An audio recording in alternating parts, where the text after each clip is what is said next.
What time is it? Oh, it's teardown time. Guess what? We're first again. Oh, yeah.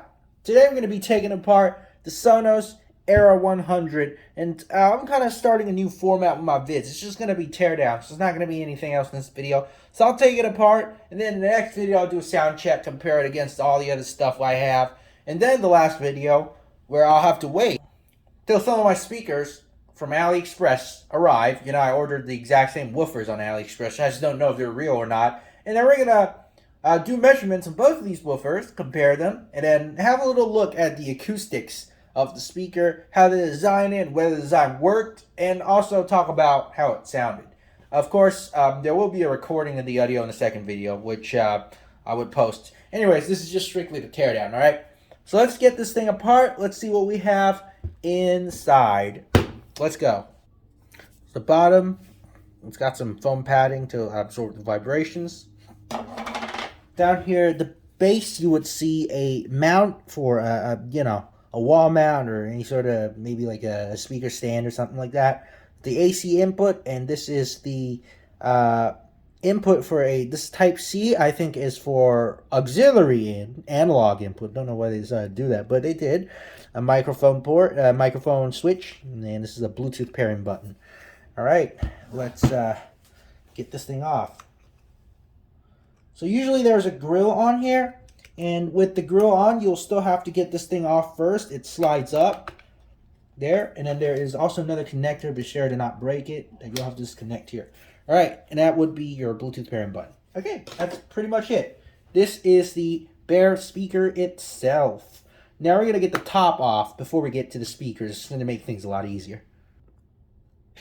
All right, here is a CY, let me turn on the lights real quick, CY8C4025AZI. This is a microcontroller, most likely used for the buttons and everything on the top plate, you know, the touch control and all that.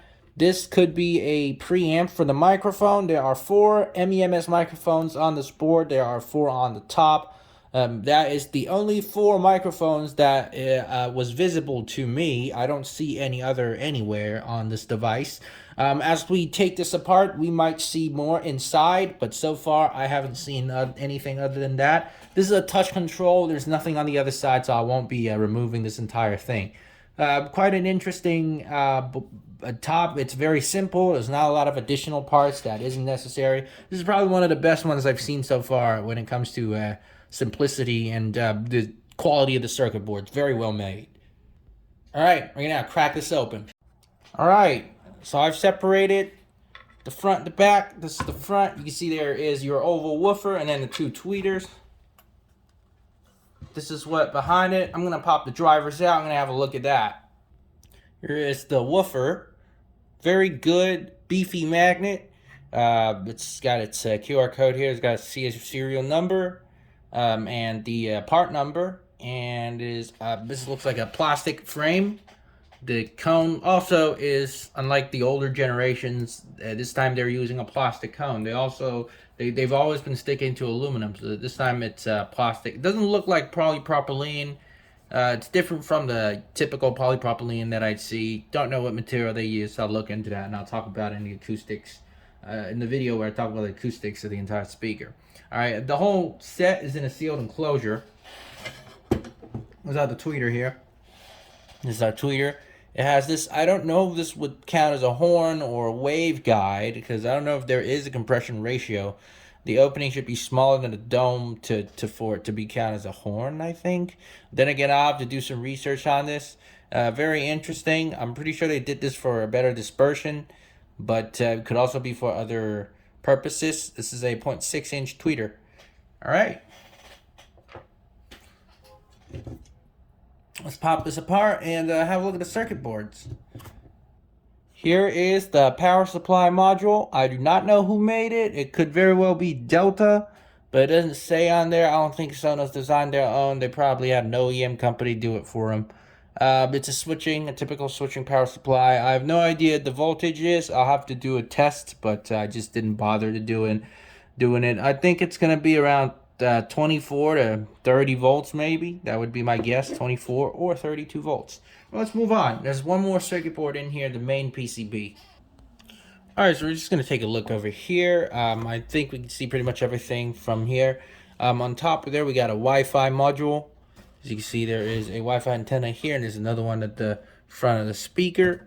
And this bigger shielding can is where the brains are at. It's got all the processor for the Amazon Alexa built into it and all the other multi-room processing stuff. And then down here, we have the two amplifier boards. These are RT9120S. Ooh, I've never seen this before.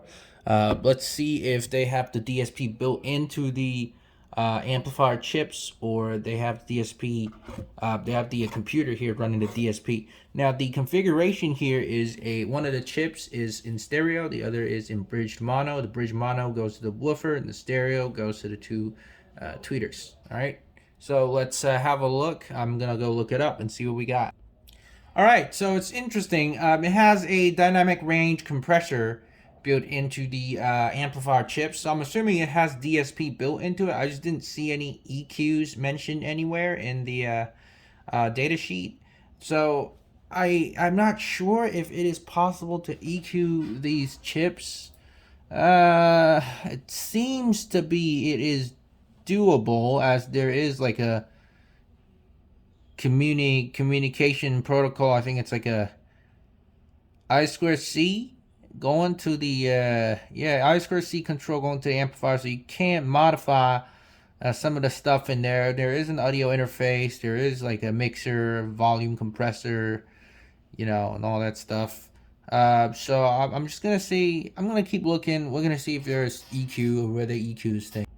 Anyways, I think what they're doing is they're doing compression on the amplifier chips, whereas the DSP and the crossover is done within the software they came up with. That would be my guess. From what I could see is that these chips somehow has a communication protocol with any sort of a programming device. So there should be some kind of a signal processing built into it. I just don't know to what extent, what kind of processing are we looking at here. But we do know these chips are 30 watts per channel, so we're giving about 60 watts to the woofer and about 30 watts per tweeter. I don't think it is really putting out that much power. I'd say the entire system gets about as loud as my 40 watts watch on Bayinator. So I don't know, but nonetheless, it is pretty good. It's well built. The circuit board is clean. There's not a lot of soldering mask and glue and a lot of weird stuff here. And the entire thing is repairable. You could swap the parts out, which unlike a lot of other watch on bass speakers, you dream of swapping the parts out. It's never possible. So big shout out to Sonos. The only problem I have with Sonos is that they don't really fix things for you. So they don't give you parts to swap out. They just want you to buy a new device. That's kind of the thing. But still, props to Sonos. This is a very well built device. Everything is well organized. You can obviously tell it is well engineered. And then everything comes together and apart very easily. It's really easy to access the insides of this. And also their attention to detail is great. You see seals on the screw posts as well. You don't see a lot of that on the Watch on Bay speakers. And whenever there's need to absorb vibrations, they would put some sort of foam pad to damp it so that it doesn't vibrate and knock with each other and make that kind of a rattling noise. Very good. I think overall this is a very good product. The build quality is, I'd say, close to spotless. A very good device. So I guess that's for the teardown. We're going to do a sound check coming up next, and then we're also going to do an acoustic overview.